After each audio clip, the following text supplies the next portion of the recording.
So ಮಹಾನಟಿಯಲ್ಲಿ ನೀವು ಮಾಡ್ತಾ skit ಎಲ್ಲ ಮಾಡ್ತಾ ಇರಬೇಕಾದ್ರೆ ಒಂದಿಷ್ಟು ಚಾಲೆಂಜಸ್ ಅಂತ ನೀವು ಫೇಸ್ ಮಾಡಿರ್ಬೇಕಾಗತ್ತೆ. ಇಲ್ಲ ನಿಮ್ಮ ಸ್ಕಿಟ್ ಇಷ್ಟ ಆಗದೆ ಇರ್ಬೋದು, ಇಲ್ಲ ನೀವು ಸ್ಕಿಟ್ಟಲ್ಲಿ ಏನೋ ಮಿಸ್ಟೇಕ್ ಮಾಡಿರ್ಬೋದು, ಇಲ್ಲ ನೀವು ಮಾಡಿದ್ದೆ ನಿಮಗೆ ಸ್ಯಾಟಿಸ್ಫ್ಯಾಕ್ಷನ್ ಕೊಡ್ತಾ ಇರ್ಬೋದು. ಒಂದಿಷ್ಟು ಚಾಲೆಂಜಸ್ ಫೇಸ್ ಮಾಡಬೇಕಾಗಿ ಬಂತು ಅಂದರೆ ಏನೇನು ಚಾಲೆಂಜಸ್ ನೀವು ಫೇಸ್ ಮಾಡಿದ್ರಿ? ಸೊ ಚಾಲೆಂಜಸ್ ನನಗೆ ಫಸ್ಟ್ ನನ್ನ ಮಹಾನಟಿ ಸ್ಟಾರ್ಟ್ ಆದಾಗ ಜರ್ನಿ ಸ್ವಲ್ಪ ಹಿಂಗಿತ್ತು. ಮಧ್ಯದಲ್ಲಿ ಒಂದು ಎಪಿಸೋಡಲ್ಲಿ ಡೌನ್ ಆಗಿದ್ದು ನನಗೆ ಆಕ್ಟ್ ವಿತ್ ಸ್ಟಾರ್ಸ್ ಎಪಿಸೋಡಲ್ಲಿ. ಸೊ ಅವಾಗ ಅವ್ರು ಏನು ಹೇಳಿದ್ರು ಅಂದರೆ, ಎಕ್ಸೈಟ್ಮೆಂಟ್ಗೋ ಯಾಕೋ ನಿಂದು ತುಂಬ ಫಾಸ್ಟಾಗಿ ಹೇಳ್ಕೊಂಡು ಹೋಗ್ಬಿಟ್ಟೆ ಡೈಲಾಗ್ಸ್ ನೀನು ಅಂತ. ನನಗದು ಆ ಟೈಮಲ್ಲಿ ಕ್ರಿಟಿಸಿಸಮ್ನ ತೊಗೊಳಕ್ಕಾಗ್ತಿರ್ಲಿಲ್ಲ ನನಗೆ. ಅಯ್ಯೋ, ನಾನು ಫಸ್ಟ್ 3 ಎಪಿಸೋಡ್ಸ್ ಏರ್ಬಿಟ್ಟಿದೆ ಅಲ್ಲ, ನಾನು ಕೆಟ್ಟದಾಗ ಮಾಡಿಬಿಟ್ನಾ, ಅಯ್ಯೋ ನಾನು ಹಿಂಗೆ ಮಾಡಿಬಿಟ್ನಾ ಅಂತ. ಮಿಕ್ಕಿರೋ ಅಷ್ಟು ಎಪಿಸೋಡ್ ನಾನು ಮಿಕ್ಕಿರೋದು ಶೂಟ್ ಇತ್ತಲ್ಲ, ನಾನು ಮಿಕ್ಕಿರೋ ಶೂಟಲ್ಲಿ ನಾನು ಕೂತೇ ಇಲ್ಲ, ಎಲ್ಲೋ ಹೋಗ್ಬಿಟ್ಟು ಅಳ್ತಾ ಕೂತಿದ್ದೀನಿ ಇಡೀ ದಿನ. ಆವಾಗ ಎಲ್ಲ ನನ್ನ ಫ್ರೆಂಡ್ಸ್ ಆಗಿರ್ಬೋದು, ಕಂಟೆಸ್ಟೆಂಟ್ಸು ಮತ್ತು ನಮ್ಮ ಮ್ಯಾಮ್ ಎಲ್ಲ ಬಂದುಬಿಟ್ಟು, ಏನಕ್ಕೆ ಅಳ್ತಿದ್ಯಾ, ಇಟ್ಸ್ ಓಕೆ, ನಿನ್ಗೆ ಅಷ್ಟು ಕಮ್ಮಿ ಸ್ಕೋರ್ ಬಂದಿಲ್ಲ ಅಂತ. ನಾನು ಹೆಂಗೆ ಮಾಡಿದೆ ಅಂತ.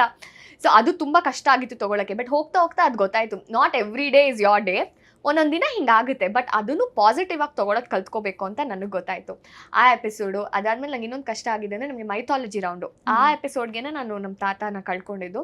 ಸೊ ಅಲ್ಲಿಂದ ವಾಪಸ್ ಬಂದು ಇಮಿಡಿಯೇಟ್ಲಿ ಕಮ್ಬ್ಯಾಕ್ ಮಾಡಿ ನಾನು ಪರ್ಫಾರ್ಮ್ ಮಾಡಬೇಕಿತ್ತು. ಆ ಪರ್ಫಾರ್ಮೆನ್ಸ್ ಚೆನ್ನಾಗಾಯಿತು, ಬಟ್ ಎಲ್ಲೋ ನನಗೆ ಡೀಪ್ ಡೌನ್ ಅದೇ ತುಂಬ ಕಷ್ಟಕರವಾದ ಎಪಿಸೋಡ್. ಎಲ್ಲ ಮರೆತು ನಾನು ಎಲ್ಲ ಪಕ್ಕಕ್ಕಿಟ್ಟು ನಾನು ಇವಾಗ ಈ ರೋಲ್ ಮಾಡ್ತಿದ್ದೀನಿ, ನಾನು ಇಲ್ಲಿರಬೇಕು ಅಂತ ಆ ಪ್ರೆಸೆನ್ಸ್ ಆಫ್ ಮೈಂಡಿಗೆ ಬರೋಕ್ಕೇ ಕಷ್ಟ ಆಗಿತ್ತು. ಸೊ ಆ ಎಪಿಸೋಡು ಅದಾದ ಮೇಲೆ ತುಂಬಾ ಕಷ್ಟ ಆಗಿದ್ದು, ಎಫೆಕ್ಟ್ ಆಗಿದ್ದು ಅವೆರಡೆ. ಓಕೆ. ಸೊ ತುಂಬಾ ಅಪ್ರಿಶಿಯೇಟ್ಸ್ ತಗೊಂಡಂತಹ ಒಂದು ಸ್ಕಿಟ್ ಯಾವುದು ನಿಮ್ದು? ನಂಗೆ ಆ್ಯಕ್ಚುಲಿ ಐ ಥಿಂಕ್ 3 ಇದೆ. ಅದು ಎಲ್ಲ ನಂಗೆ ಬರ್ತಾ ಆ ಡೌನ್ಫಾಲ್ ಆದಮೇಲೆ ಎಲ್ಲ ಎಪಿಸೋಡ್ಸ್ಗೂ ಸಿಕ್ಕಾಪಟ್ಟೆ ಅಪ್ರಿಷಿಯೇಷನ್ ಸಿಕ್ಕಿದೆ. ಬಟ್ ನಾನು 3 ಎಪಿಸೋಡ್ ತುಂಬ ಮೆಮೊರೇಬಲ್ ಆಗಿ ಇಟ್ಕೋತಿರೋದು. ಒಂದು, ನಾನು ಗೀತಾ ಮೂವಿ ರಿಕ್ರಿಯೇಷನ್ ಮಾಡಿದ್ದೆ. ನಾನು ಫುಲ್ ಮೂವಿ ರಿಕ್ರಿಯೇಟ್ ಮಾಡಬೇಕಿತ್ತು.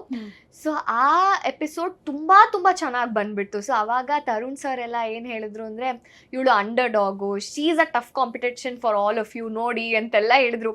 ಅದು ನನಗೆ ಎಷ್ಟು ಮೇಜರ್ ಪುಷ್ ಕೊಟ್ಟಿದ್ದು. ಬಿಕಾಸ್ ತರುಣ್ ಸರ್ ಅಂತ ಡೈರೆಕ್ಟರಿಂದ ಅಥವಾ ಆ ಜಡ್ಜಿಂದ ಅಂಥ ದೊಡ್ಡ ಕಮೆಂಟ್ಸ್ ನನಗೆ ಸಿಗೋದು ಆ ಹಂತದಲ್ಲಿ ತುಂಬ ಮುಖ್ಯ ಆಗಿತ್ತು.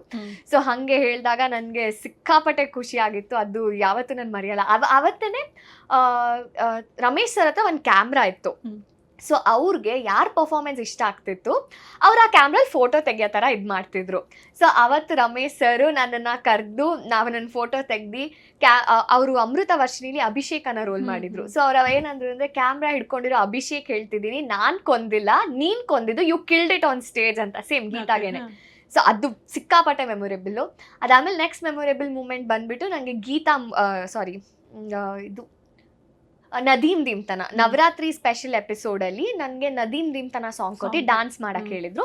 ಬಟ್ ಡ್ಯಾನ್ಸ್ ಫಾರ್ಮ್ ಕೊಟ್ಟಿದ್ದು ನನಗೆ ಯಕ್ಷಗಾನ. ನಾನು ಯಕ್ಷಗಾನ ಕಲಿತೇ ಇಲ್ಲ. ಸೊ ನಾನು ಆ 2 ಡೇಸಲ್ಲಿ ನನ್ನ ಕೈಲಿ ಎಷ್ಟಾಗುತ್ತೆ ಅಷ್ಟನ್ನ ಬೇಗ ಪಿಕಪ್ ಮಾಡಿಕೊಂಡು ಪರ್ಫಾರ್ಮ್ ಮಾಡಿದ್ದು. ಅದು ಒನ್ ಆಫ್ ದ ಮೋಸ್ಟ್ ಭಯ ಪಟ್ಟಿರೋ ಎಪಿಸೋಡು. ಬಿಕಾಸ್ ಒಂದು ಫಾರ್ಮಲ್ಲಿ ನೀನು ಎಲ್ಲಿ ಒಂದು ಚೂರು ಮಿಸ್ಟೇಕ್ ಮಾಡಿದ್ರು ಅದು ತುಂಬ ದೊಡ್ಡ ಇಂಪ್ಯಾಕ್ಟ್ ಆಗುತ್ತೆ ನೋಡೋ ಆಡಿಯನ್ಸ್ ಕಡೆಯಿಂದ ಆಗಲಿ. ಪ್ಲಸ್ ನಮಗೆ Nishvika ma'am, she's a classical dancer, ನಿಂದು ಒಂದು ಫಾರ್ಮ್ ತಪ್ಪೋದ್ರೂ ಅಲ್ಲಿ ಬೇಗ ಕಂಡುಹಿಡಿದ್ಬಿಟ್ಟಿರೋದು ಅಂತ. ಸೊ ತುಂಬ ಭಯ ಆಯಿತು. ಪ್ಲಸ್ ಯಕ್ಷಗಾನ ಎಲ್ಲ ಜನರು ರೆಸ್ಪಾನ್ಸು ಅವ್ರಿಗೆ ಇಷ್ಟವಾದ ಕಲೆ ಅದು. ನಾನು ಅದನ್ನು ತಪ್ಪು ಮಾಡಂಗಿರಲಿಲ್ಲ. ಸೊ ಆ ಭಯದಲ್ಲೇ ಮಾಡಿದೆ. ಅಲ್ಲಿ ಏನಾಯ್ತು ಅಂದರೆ, ನನ್ನ ಮಹಾನಟಿ ಜರ್ನಿಲಿ ಫಸ್ಟ್ ಸ್ಟ್ಯಾಂಡಿಂಗ್ ಓವೇಷನ್ ನನಗೆ ಜಡ್ಜಸ್ ಆ್ಯಂಡ್ ಆಡಿಯನ್ಸ್ ಕಡೆಯಿಂದ ಸಿಕ್ಕಿದ್ದು ನಂಗೆ ಅದೇ ಪರ್ಫಾರ್ಮೆನ್ಸ್ ಆದ ತಕ್ಷಣ ಫುಲ್ ಎಲ್ಲರೂ ನಿಂತ್ಕೊಂಡು ಚಪ್ಪಾಳೆ ಹೊಡಿತಿದ್ರು. ನನಗೆ ನಿಜಾನ 1 ನಿಮಿಷಕ್ಕೆ ಅಂತ ನಂಬಕ್ಕೆ ಆಗಲಿಲ್ಲ. ಆ್ಯಂಡ್ ಅದೇ ಪರ್ಫಾರ್ಮೆನ್ಸ್ಗೆ ಏನಾಗಿತ್ತು ಅಂದರೆ, ತರುಣ್ ಸರ್ ಇರಲಿಲ್ಲ, ಅವರು ಆಚೆ ಎಲ್ಲೋ ಹೋಗಿದ್ರು ಆ ಒಂದು ಪರ್ಫಾರ್ಮೆನ್ಸ್ ಟೈಮಲ್ಲಿ. ಅವ್ರು ವಾಪಸ್ ಬಂದ್ಬಿಟ್ಟು ಕೇಳಿದ್ರು ಯಾರು ಅವರು ಅರ್ಧ ಬಂದ್ರಂತೆ. ಅವಾಗ ನಂದು ಡಾನ್ಸ್ ಸ್ಟಾರ್ಟ್ ಆಗ್ಬಿಟ್ಟಿತ್ತು ಅಂತ ವಾಪಸ್ ಹೋಗಿದ್ದಾರೆ. ಬಟ್ ವಾಪಸ್ ಬಂದ್ಮೇಲೆ ಹೇಳಿದ್ರು, ನಾನು ಬಂದೆ ಹಿಂಗೆ ನಿನ್ ಪರ್ಫಾರ್ಮೆನ್ಸ್ ಅಂತ ಗೊತ್ತಾಯ್ತು, ಮಿಸ್ ಮಾಡ್ಕೊಂಡಲ್ಲ ಅಂತ ಅನ್ಕೊಂಡೆ, ನಾನು ನೋಡ್ಬೇಕಿತ್ತು ಅಂತ ಹೇಳಿ ಇಮಿಡಿಯೇಟ್ಲಿ ಮಾನಿಟರ್ ಹಾಕಿ ಅದು ಪರ್ಫಾರ್ಮೆನ್ಸ್ ನೋಡಿದ್ರು ಅವ್ರು. ನನ್ನ ಪರ್ಫಾರ್ಮೆನ್ಸ್ ಆಗಿದ ತಕ್ಷಣನೇ ಮತ್ತೆ ನೋಡಿದ್ರು ಪರ್ಫಾರ್ಮೆನ್ಸ್ನ. ಸೊ ನೋಡಿಬಿಟ್ಟು ನಾನು ಮತ್ತೆ ನೋಡಿದ್ದಕ್ಕೂ ವರ್ತ್ ಇತ್ತು, ಗೊಂಬೆ ಥರ ಮಾಡಿದೆ ನೀನು ಅಂತೆಲ್ಲ ಫುಲ್ ಪಾಸಿಟಿವ್ ಕಮೆಂಟ್ಸ್ ಬಂದಿತ್ತು. ಸೊ ಅದು ವೆರಿ ಮೆಮೊರೇಬಲ್. ಬಿಕಾಸ್ ಅವ್ರು ಇಲ್ಲದೇ ಇದ್ರೂ ನಿನ್ನ ಪರ್ಫಾರ್ಮೆನ್ಸ್ ನಾನು ನೋಡಬೇಕು ಅಂತ ಬಂದು ನೋಡಿದ್ರು. ಅದಾದ್ಮೇಲೆ ಇನ್ನೊಂದು ಮೆಮೊರೇಬಲ್ ಅಂದರೆ, ನೀನಾ ನಾನಾ ರೌಂಡಲ್ಲಿ ವಂಶಿ ಮೂವಿಗೆ ನನಗೆ ಕೊಟ್ಟಿದ್ದು. ವಂಶಿ ಮೂವಿಲಿ ಲಕ್ಷ್ಮಿ ಅಮ್ಮನ ರೋಲ್ ಕೊಟ್ಟಿದ್ರು. ಸೊ ಲಕ್ಷ್ಮಿ ಅಮ್ಮ ಎಂಥ ಆ್ಯಕ್ಟ್ರೆಸ್ಸು, ಸೊ ಅದು ಅವ್ರು ಮಾಡೋದನ್ನ ನಾವು ಕಾಲ್ ಭಾಗ ಮಾಡಿದ್ರು ಅದ್ರಲ್ಲಿ ಗೆದ್ಬಿಡ್ತೀವಿ ಅಂತ ಹೇಳ್ಬೋದು.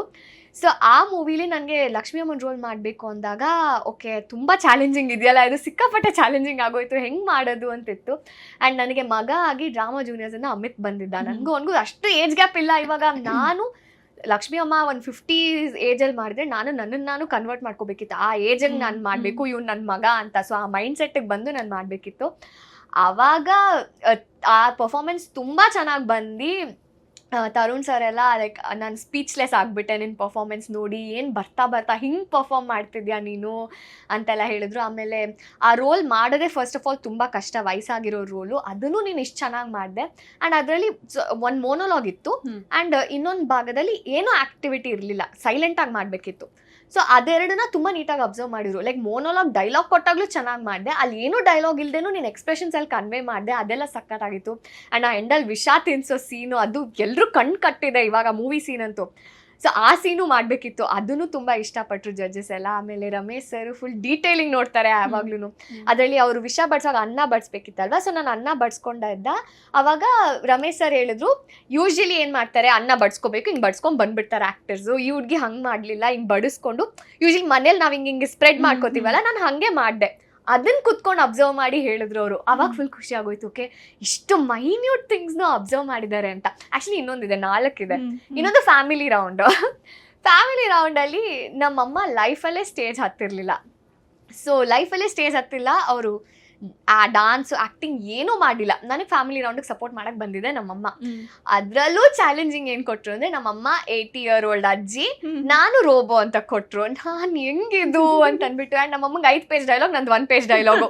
ನಾನು ಕೇಳಿದೆ ಆ್ಯಕ್ಚುಲಿ ಉಲ್ಟಾ ಏನಾದರೂ ಕೊಟ್ಟಿದ್ದೀರಾ ಅಂತ. ಇಲ್ಲಮ್ಮ ನೀನೇ ರೋಬೋ ಅಷ್ಟೇ ನಿಂದಿರೋದು ಅಂತಂದರು.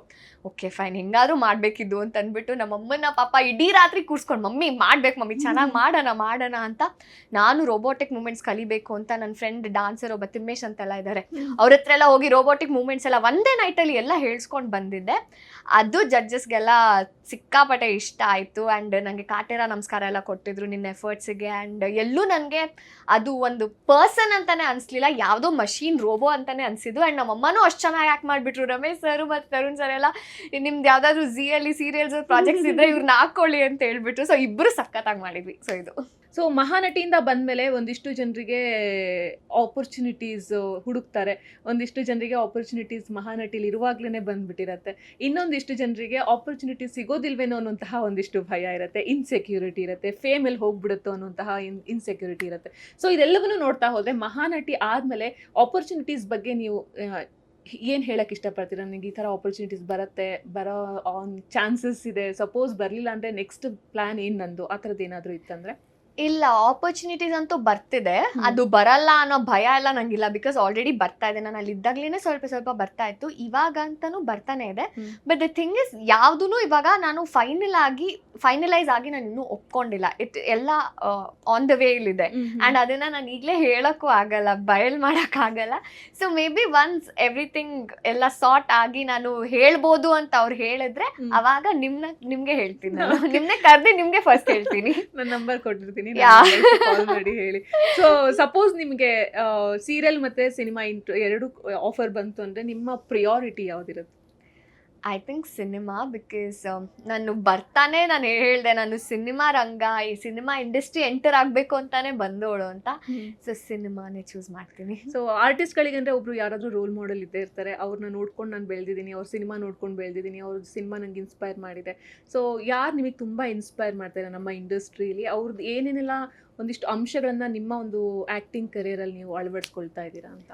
ಸೊ ನನಗೆ ಇನ್ಸ್ಪಿರೇಷನ್ ಅಂದರೆ ಅಪ್ಪು ಸರ್ ಅಂತ ಹೇಳ್ಬೋದು. ಬಿಕಾಸ್ ನಾನು ಚಿಕ್ಕವಳಿಂದ ಅವ್ರ ಮೂವೀಸ್ ನೋಡ್ಕೊಂಡು ಬಂದೆ. ಆ್ಯಂಡ್ ನನಗೆ ಅವ್ರದ್ದು ಬಾನದಾರಿಯಲ್ಲಿ ಸೂರ್ಯ ಆ ಸಾಂಗ್ ಯಾವಾಗಲೂ ಫೇವ್ರೇಟ್. ಬಿಕಾಸ್ ಆ ಸಾಂಗಲ್ಲಿ ಅವ್ರ ತಾತನಿಗೆ ಹಾಡು ಹೇಳಿ ಮಲಗಿಸ್ತಾ ಇರ್ತಾರಲ್ಲ, ಸೊ ನಂಗೆ ಅದು ವೆರಿ ಪರ್ಸ್ನಲಿ ಕನೆಕ್ಟೆಡ್ ಅಂತ ಅನಿಸುತ್ತೆ. So Appu sir, because acting ಆಗಿರಲಿ, ಡಾನ್ಸ್ ಆಗಿರಲಿ, ಎಲ್ಲದರಲ್ಲೂ ಹಿ ವಾಸ್ ನಂಬರ್ 1. ಆ್ಯಂಡ್ ಅದ್ರ ಜೊತೆಗೆ ಬೇರೆ ಸಮಾಜ ಸೇವೆ ಅಥವಾ ಸೋಷಿಯಲ್ ಸರ್ವಿಸ್ ಅಂತ ಬಂದಾಗ್ಲೂ ಅವ್ರದ್ದು ಎತ್ತಿದ ಕೈ ಯಾವಾಗಲೂ ಇತ್ತು. ಮೈಸೂರಲ್ಲಿ ಒಂದು ಆಶ್ರಮ ಇದೆ, ಅಲ್ಲೂ ಅವ್ರು ಹೆಲ್ಪ್ ಮಾಡಿದ್ದಾರೆ. ಸೊ ಅದೆಲ್ಲ ನಾನು ಕೇಳ್ತಿದ್ದೆ. ಸೊ ನಮ್ಮ ತಾತಾಗೂ ಅದೇ ಥರ ಇದ್ದಿದ್ದು. ಅವ್ರು ಯಾವಾಗ್ಲೂ ಮಕ್ಳಿಗೆ ಓದಿಸ್ಬೇಕು ಅಥವಾ ಮಕ್ಳನ್ನ ಕರ್ಕೊಬಂದು ಮನೇಲಿ ಓದಿಸೋದು ಅದನ್ನೆಲ್ಲ ಮಾಡ್ತಿದ್ರು. ಸೊ ಅವ್ರಿಗೂ ಆ ಥರ ಒಂದು ಆಶ್ರಮದಲ್ಲಿರೋರಿಗೆ ಹೆಲ್ಪ್ ಮಾಡಬೇಕು, ಬಡ ಮಕ್ಳಿಗೆ ಹೆಲ್ಪ್ ಮಾಡಬೇಕು ಅಂತ ತುಂಬ ಇತ್ತು. ಸೊ ಅಪ್ಪು ಸರ್ ಆ್ಯಂಡ್ ನಮ್ಮ ತಾತ ಮಧ್ಯೆ ಆ ಕ್ವಾಲಿಟೀಸ್ ತುಂಬ ಸಿಮಿಲರ್ ಆಗಿತ್ತು. ಸೊ ನಾನು ಗೋಯಿಂಗ್ ಫಾರ್ವರ್ಡ್ ನಮ್ಮ ತಾತನ ಆ ಕನಸುಗಳನ್ನ ಈಡೇರಿಸ್ಬೇಕು, ನೆರವೇರಿಸ್ಬೇಕು ಅಂತಲೇ ಇವಾಗಲೂ ನನಗೆ ಇರೋದು. ಬಿಕಾಸ್ ನಾವಿಬ್ರು ಕುತ್ಕೊಂಡು ಮಾತಾಡಿದ್ವಿ. ನಾನು ನಮ್ಮ ತಾತ ಹಂಗಂದಾಗ ನನಗೂ ಅದೇ ಥರ ಇರೋದು ತಾತ, ನಾನು ನೀನು ಒಂದು ಓಪನ್ ಮಾಡಿಬಿಡೋಣ, ಒಂದು ಆಶ್ರಮನ, ಎಲ್ಲರೂ ಕರ್ಕೊಬರೋಣ ಅಂತೆಲ್ಲ. ಸೊ ಇವಾಗ ಅವ್ರ ಆಸೆ ಅಥವಾ ಅವ್ರ ಕನಸು ಏನೇನಿತ್ತು, ನಾನು ಸಿನಿಮಾ ರಂಗ ಎಂಟರ್ ಆದಮೇಲೆ ನಾನೇನು ಸಕ್ಸಸ್ ಪಡಿತೀನಿ ಅದರಿಂದ ನನ್ನ ಕೈಲಿ ಆದಷ್ಟು ಈ ಕಡೆಗೆ ಹೆಲ್ಪ್ ಮಾಡಿಬಿಟ್ಟು ಅವ್ರ ಕನಸನ್ನ ಈಡೇರಿಸೋಣ, ನೆರವೇರಿಸೋಣ ಅಂತ ಆಸೆ ಇದೆ. ಓಕೆ. ಸೊ ಆ್ಯಕ್ಟಿಂಗ್ ಕನಸು ಅಂತ ಒಂದಿಷ್ಟು ಜನಕ್ಕಿರುತ್ತೆ. ಸೊ ಎಲ್ರಿಗೂ ಕೂಡ ಮಹಾನಟಿಲಿ ಬರುವಂಥ ಚಾನ್ಸ್ ಸಿಗೋದಿಲ್ಲ. ಮಹಾನಟಿ ಅಂತಂದರೆ ಎಲ್ಲರೂ ಬಾಯಿಂದ ಕೇಳಿರೋ ಅದೊಂದು ಆ್ಯಕ್ಟಿಂಗ್ ಯೂನಿವರ್ಸಿಟಿ ಅಂತಲೇ ಹೇಳ್ತಾರೆ. ಎಲ್ಲರೂ ಕೂಡ ಎಲ್ಲ ಕಲಿಯೋದಕ್ಕೆಲ್ಲ ಸಿಗುತ್ತೆ, ಎಲ್ಲ ಎಲಿಮೆಂಟ್ಸ್ ನಮಗೆಲ್ಲ ಸಿಗುತ್ತೆ ಅಂತಂದು. ಸೊ ಒಬ್ಬ ಕಲಾವಿದರಿಗೆ ಇವಾಗ ತಮ್ಮ ಕೆರಿಯರ್ನ ಸ್ಟಾರ್ಟ್ ಮಾಡಬೇಕು ಅಂತ ಅನ್ನುವಂತಹ ಕಲಾವಿದರಿಗೆ ಈ ರೀತಿಯಾದಂತಹ ಒಂದು ವೇದಿಕೆ ಎಷ್ಟು ಇಂಪಾರ್ಟೆಂಟ್ ಆಗುತ್ತೆ ಅಂತ? ಈ ರೀತಿ ವೇದಿಕೆ ತುಂಬಾ ಇಂಪಾರ್ಟೆಂಟ್. ಬಿಕಾಸ್ ನನ್ನ ಲೈಫಲ್ಲಿ ಮಹಾನಟಿ ತುಂಬ ಮೇಜರ್ ರೋಲ್ ಪ್ಲೇ ಮಾಡಿದೆ. One of the most important chapter ಅಂತ ಹೇಳ್ಬೋದು. ಬಿಕಾಸ್ ಇಲ್ಲಿಗೆ ಬರೋಕ್ಕಿಂತ ಮುಂಚೆ ನಾನು ಥಿಯೇಟರ್ ಆರ್ಟಿಸ್ಟ್ ಆಗಿ ಬಂದವಳು ನಾನು. ಬಟ್ ಇಲ್ಲಿಗೆ ಬಂದ ಮೇಲೆ ನಾನು ಹೇಳ್ದಂಗೆ 20 ವಾರದಲ್ಲಿ ಅವ್ರು ನಿಮ್ಮನ್ನ ಎಷ್ಟು ಮೋಲ್ಡ್ ಮಾಡ್ತಾರೆ ಅಂತ ಅಂದರೆ ನಿಮಗೆ ಐಡಿಯಾನೇ ಇರಲ್ಲ. ನಾನು ಈ ಮಟ್ಟಕ್ಕೆ ಟ್ರಾನ್ಸ್ಫಾರ್ಮ್ ಆದ್ನ, ನಾನು ಹಿಂಗಿದ್ದೆ, ನನ್ನ ಕಲಿಕೆಯಲ್ಲೇ ನಾನು ತುಂಬ ಇಂಪ್ರೂವ್ ಆಗಿದ್ದೀನಿ ಅಂತ ನನಗೆ ಅನಿಸುತ್ತೆ on a personal level. My personality has changed. ನಾನು ಮುಂಚೆ ತುಂಬ ಮಾತಾಡ್ತಿರ್ಲಿಲ್ಲ, ಏನೂ ಇಲ್ಲ, ತುಂಬ ಸೈಲೆಂಟ್ ಇರ್ತಿದ್ದೆ. ಸೊ ಅವಾಗ ಬಂದು ಹೇಳೋರು ಏನಕ್ಕೆ ಸೈಲೆಂಟು, ಮಾತಾಡಬೇಕು, ಕ್ಯಾಮ್ರಾ ಕ್ಯಾಪ್ಚರ್ ಮಾಡ್ತಿರುತ್ತೆ, ಹಿಂಗೆ ಸೈಲೆಂಟ್ ಆಗಿರಬಾರ್ದು ಅಂತ.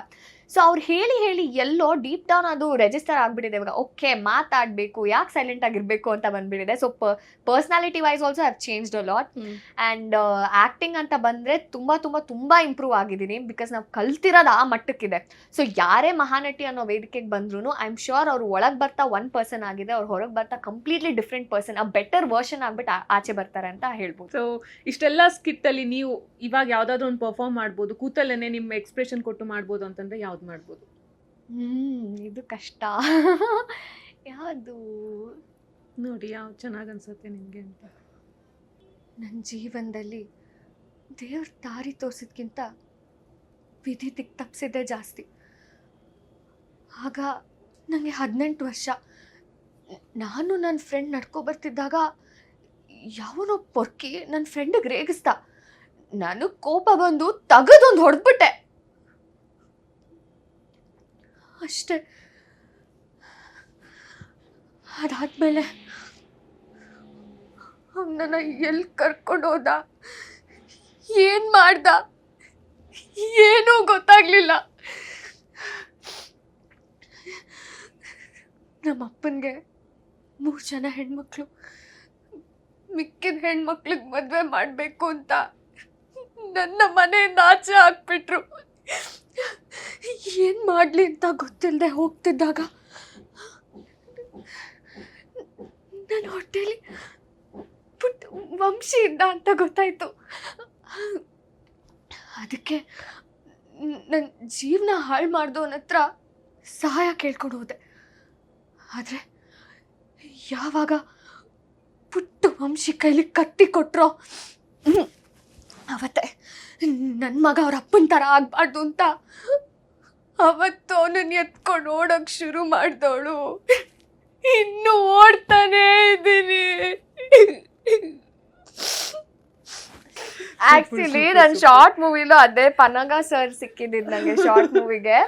ಅವ್ರ ಇಂಟರ್ವ್ಯೂಲೆಲ್ಲ ಹೇಳ್ತಿದ್ರು, ಈ ಹುಡುಗಿ ಅಂತೂ ನನಗೆ ಸಿಕ್ಕಿದ್ದು ನಾನು ಜೀ ಕನ್ನಡಕ್ಕೆ ಥ್ಯಾಂಕ್ಸ್ ಹೇಳಬೇಕು. ಬಿಕಾಸ್ ಅದು ತುಂಬ ಎಮೋಷ್ನಲಿ ಡ್ರೈನಿಂಗ್ ರೋಲ್ ಇತ್ತು. ಅದರಲ್ಲಿ ಅಳಂಗಿರಲಿಲ್ಲ, ಕಣ್ಣೀರು ಇರಬೇಕು, ಅಳಂಗಿಲ್ಲ.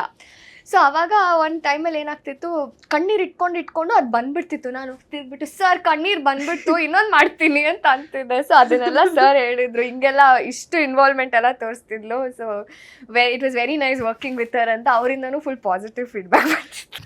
ಇದು ಸ್ಟೇಜ್ ಮೇಲೆ ಮಾಡಿದ್ದು ಆ್ಯಕ್ಚುಲಿ ತುಂಬ ಚೆನ್ನಾಗಿದೆ. ನನಗೆ ಇವಾಗಲೂ ಇಷ್ಟ ಆಯಿತು, ತುಂಬ ಇಷ್ಟ ಆಯಿತು. Thank you. ಕಂಗ್ರ್ಯಾಚುಲೇಷನ್ಸ್. ಆ್ಯಂಡ್ ಇಷ್ಟೊತ್ತನ ನೀವು ನಮ್ಮ ಜೊತೆಗೆ ಮಾತಾಡಿದ್ದಕ್ಕೆ, ನಿಮ್ಮ ಟೈಮ್ನ ನಮ್ಮ ಜೊತೆ ಸ್ಪೆಂಡ್ ಮಾಡಿದ್ದಕ್ಕೆ heartly thank you. Thank you. ನಾನು ಗಿಫ್ಟ್ ಕೊಡ್ತೀರಾ ಅನ್ಕೊಂಡೆ. ಗಿಫ್ಟ್ ನಮ್ ಜೊತೆ ಟೈಮ್ ಸ್ಪೆಂಡ್ ಮಾಡಿದ್ದಕ್ಕೆ ನಮ್ ಕಡೆಯಿಂದ ಒಂದು ಪುಟ್ಟ ಕಾಣಿಕೆ ಅಂತ. ನಮ್ ಕಡೆಯಿಂದ ಒಂದು ಲಿಂಕ್ ಕಳಿಸ್ತೀನಿ, ಅದು ನಿಮಗೆ ಕಾಣಿಕೆ ಆಗುತ್ತೆ, video link. Definitely. Okay, so ನಿಮ್ಮ ನೆಕ್ಸ್ಟ್ ಜರ್ನಿಗೆ ಆಲ್ ದಿ ಬೆಸ್ಟ್. ನೀವು ಏನು ಅನ್ಕೊಂಡಿರ್ತೀರೋ ಅದೆಲ್ಲ ನಿಮಗೆ ಸಿಗ್ಲಿ, ಸಿನಿಮಾದಲ್ಲಿ ನೀವು ತುಂಬಾ ದೊಡ್ಡ ಹೆಸರು ಮಾಡ್ಲಿ ಅಂತ ನಮ್ಮ ಕಡೆಯಿಂದ. Thank you so much. Yes, ನೋಡಿದ್ರಲ್ಲ, ಹೋಪ್ಫುಲಿ ಈ ವಿಡಿಯೋ ನಿಮಗೆ ಇಷ್ಟವಾಗಿದೆ ಅಂತ ಭಾವಿಸ್ತೀನಿ. ಇಷ್ಟವಾಗಿದ್ರೆ ಲೈಕ್ ಮಾಡಿ, ಕಮೆಂಟ್ ಮಾಡಿ, ಮತ್ತೆ ಶೇರ್ ಮಾಡಿ. ಹಾಗೆ ವಿಶ್ವವಾಣಿ ಟಿವಿ ಸ್ಪೆಷಲ್ ಯೂಟ್ಯೂಬ್ ಚಾನಲ್ನ ಸಬ್ಸ್ಕ್ರೈಬ್ ಮಾಡಿ. Thank you. ಇಂಟ್ರೆಸ್ಟಿಂಗ್ ಮತ್ತು ಇನ್ಫಾರ್ಮೇಟಿವ್ ವಿಡಿಯೋಗಳನ್ನು ಮಿಸ್ ಮಾಡ್ಕೋಬೇಡಿ, ಈಗಲೇ ಸಬ್ಸ್ಕ್ರೈಬ್ ಮಾಡಿ.